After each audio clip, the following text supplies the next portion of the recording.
Hey guys, and thanks for joining me again on Amateur Bench Car Modelling. I'm Jamie, and today we're going to have a look at one of those little jobs you can do when you don't have much time at the bench.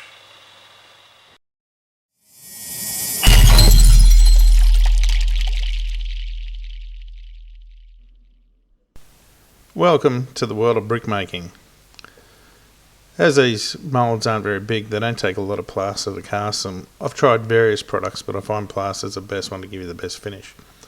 To tint the plaster, I use Vallejo Model Colour. I have used other paints from a range of cheap craft paints up through the range, right even to Tamiya paints I've tried, but I just find that Vallejo gives you the most consistent colour match when mixing the plaster and holds its colour the best. As I was a little lazy last time and didn't clean the moulds out properly, I just give them a spray with isopropyl to take up any excess that's been left in the mould. As you can see, initially made a little bit runny. I could have added more plaster, but I didn't want to bring more white into it. I was happy with the colour that I had at the time. So just work with the running and mix until it starts to firm up, and then you'll start to see me push it into the moulds with my fingers. Makes it a lot easier.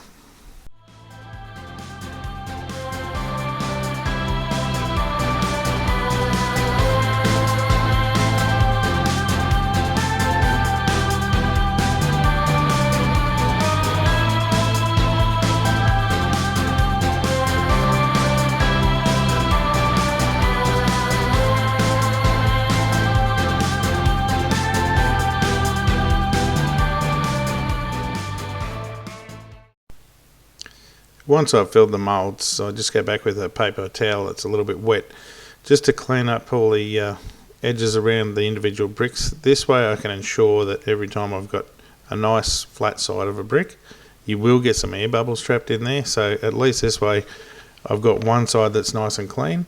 You're always going to break some anyway, but it gives me the option to have them there if I want to build with them.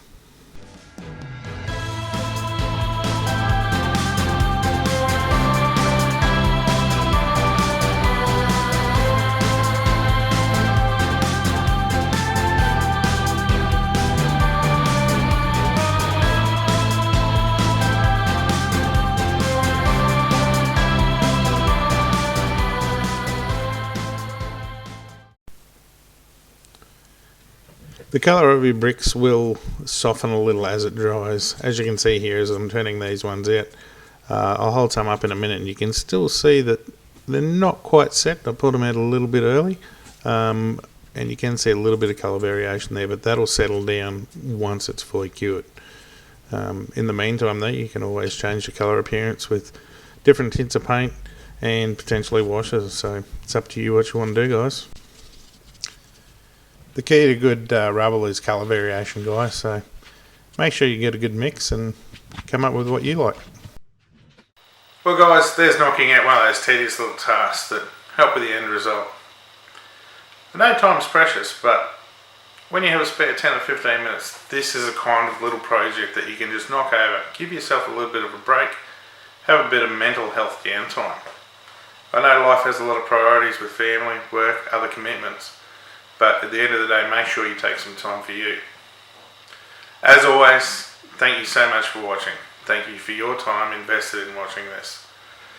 If you'd like to follow me for more, like and subscribe, and hit the bell for notifications. Until then, I'll see you on the flip side.